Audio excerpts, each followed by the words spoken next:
حضرات یہ تھے جناب قاری محمد اسامہ عرفانی، جو بڑے ہی اچھے انداز میں آپ حضرات کے سامنے نعت پاک پیش کر رہے تھے۔ ہمارے دو معزز مہمان جن کا نام اشتہار میں آپ نے پڑھا ہوگا، ہمارے ایک معزز مہمان جناب قاری محمد سرتاج عالم صاحب سلطان پوری، جو سرزمین سلطان پور سے چل کر تشریف لائے ہوئے ہیں، اور دوسری شخصیت جناب حضرت مولانا محمد جابر صاحب ثاقبی، جو مدرسہ عربیہ اسلامیہ سراج العلوم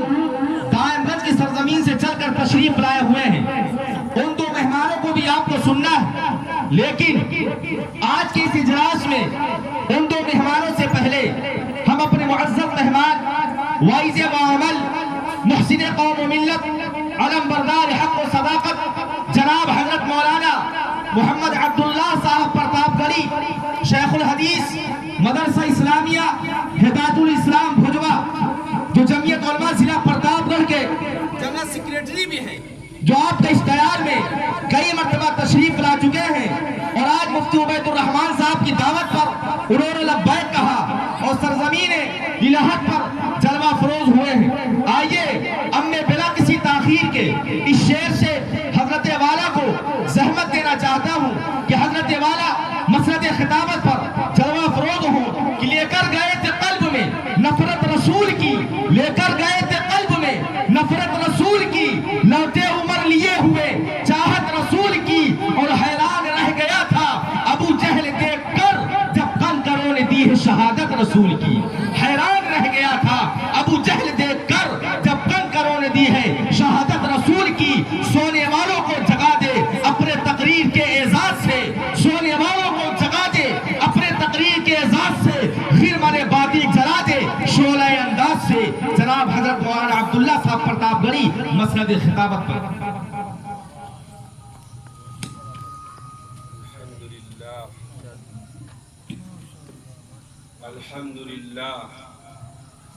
الحمد لله نحمده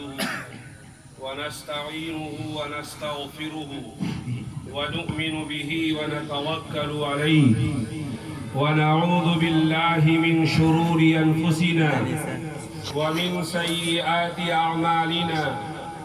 من يهده الله فلا مضل له ومن يضلله فلا هادي له، ونشهد أن لا إله إلا الله وحده لا شريك له، ونشهد أن سيدنا وشفيعنا وسندنا ومولانا محمدا عبده ورسوله، أما بعد، فأعوذ بالله من الشيطان الرجيم، بسم الله الرحمن الرحيم، قل إن كنتم تحبون الله فاتبعوني يحببكم الله ويغفر لكم ذنوبكم والله غفور رحيم۔ وقال النبي صلى الله عليه وسلم، من تمسك بسنتي عند فساد أمتي فله أجر 100 شهيد، او كما قال رسول اللہ صلی اللہ علیہ وسلم۔ صدر مجلس، ناظم اجلاس، اسٹیج پر جلوہ افروز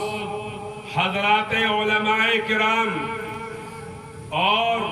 قابل قدر حاضرین مجلس، سب سے پہلے ہم اللہ رب العزت کا شکر ادا کرتے ہیں کہ اللہ تبارک و تعالی نے ہمیں ایک ایسے پروگرام کے اندر شریک ہونے کی توفیق عطا فرمائی، جو پروگرام اللہ کے آخری نبی، ہم سب کے آقا حضرت محمد مصطفیٰ صلی اللہ علیہ وسلم کی نسبت پر، آپ کے سیرت کے عنوان پر منعقد ہو رہا ہے۔ میرے بھائیوں، یہ جلسہ سیرت النبی صلی اللہ علیہ وسلم کا جلسہ ہے، اور حقیقت یہ ہے کہ سیرت النبی صلی اللہ علیہ وسلم کے جلسہ کرنے کا یہ مقصد نہیں ہے کہ ہم سیرت النبی کا جلسہ کر کے نبی کی سیرت کا حق ادا کر دیں گے، اس لیے کہ نبی کی سیرت کا حال تو یہ ہے، آج سے نہیں، جب سے دنیا بنی ہے تقریر کرنے والا سیرت پر تقریر کرتا چلا آیا، نعت پڑھنے والا نعت پڑھتے پڑھتے آج تک چلا آیا، سیرت پر قلم اٹھانے والے آج سے نہیں زمانے سے قلم چلاتے چلے آئے، لیکن تقریر کرنے والا اپنی تقریر کو یہ کہہ کر ختم کر دیتا ہے کہ ہم نبی کی سیرت کا حق ادا نہیں کر سکتے۔ شعر پڑھنے والا اپنے شعر کے اندر نبی کی تعریف کرتا ہے، اور تعریف کرنے کے بعد وہ اس بات کا اعتراف کرتا ہے کہ لا يمكن الثناء كما كان حقه، لا يمكن الثناء كما كان حقه، بعد از خدا بزرگ تو ہی قصہ مختصر۔ کوئی لفظوں میں کیسے بتائے ان کے رتبے کی حد ہے تو کیا ہے، کوئی لفظوں میں کیسے بتائے ان کے رتبے کی حد ہے تو کیا ہے، ہم نے اپنے بڑوں سے سنا ہے صرف اللہ ان سے بڑا ہے۔ میرے بھائیوں، اللہ کے نبی کی شان میں اگر کوئی بڑی سے بڑی بات کہی جا سکتی ہے تو یہی کہا جا سکتا ہے کہ بعد از خدا بزرگ تو ہی قصہ مختصر۔ میرے بھائیوں، بہت سے شعراء نے نبی کے شان میں اشعار کہے ہیں، لیکن ہر ایک نے اپنی ہار مان لی ہے کہ ہم نبی کی سیرت کا اور نبی کی تعریف کا حق ادا نہیں کر سکتے۔ حیرت ہوتی ہے، ایک شاعر گزرا ہے، آزاد خیال تھا، غالب نام کا، لیکن عجیب شعر کہہ کے چلا گیا۔ غالب جب نبی کی شان میں نعت لکھنے کے لیے بیٹھا تو اس نے ایک عجیب شعر کہہ کر بڑے چالاکی کے ساتھ اپنے دامن کو بچا لیا۔ غالب کہنے لگا، غالب ثنائے خواجہ بیستہ گزاشتے کا عادات پاک مرتبہ دانے محمد است۔ غالب، ہم نے نبی کی تعریف کا کام اللہ کے اوپر چھوڑ دیا، اس لیے کہ کوئی ذات اگر ہے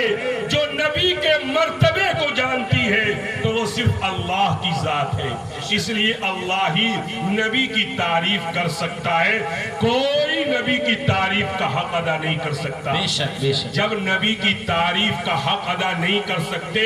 تو آپ پوچھیں گے کہ پھر سیرت کا جلسہ کیوں کرتے ہو، سیرت کے عنوان پر تقریر کیوں کرتے ہو؟ تو میرے بھائیوں، ہم واضح کرنا چاہتے ہیں کہ ہم سیرت پر تقریر اس لیے نہیں کرتے کہ نبی کی شان کو بڑھا دیں گے، بلکہ ہم نبی کی سیرت پر تقریر اس لیے کرتے ہیں کہ کل قیامت کے دن میدان محشر میں ہم لوگوں کا نام بھی ان لوگوں میں شامل ہو جائے جو نبی کی سیرت کو بیان کرتے تھے، نبی کی سیرت کو سننے کے لیے اکٹھا ہوتے تھے۔ آپ جانتے ہیں مصر کے اندر ایک بوڑھی عورت تھی جو ایک معمولی چیز، بعض لوگ کہتے ہیں چلنی لے کر جا رہی تھی، بعض لوگ کہتے ہیں سود کاتا کرتی تھی، سود لے کر جا رہی تھی یوسف علیہ السلام کو خریدنے کے لیے۔ یوسف علیہ السلام کو مصر کے بازار میں بیچا جا رہا تھا، اور عزیز مصر یعنی مصر کا بادشاہ یوسف کو خریدنے کے لیے آیا تھا۔ اسی منڈی میں ایک بوڑھی عورت جا رہی تھی، کسی نے کہا اماں کہاں جا رہی ہو؟ کہنے لگی یوسف کو خریدنے جا رہی ہوں۔ تو اس نے کہا تیرا دماغ خراب ہے، جس یوسف کو خریدنے کے لیے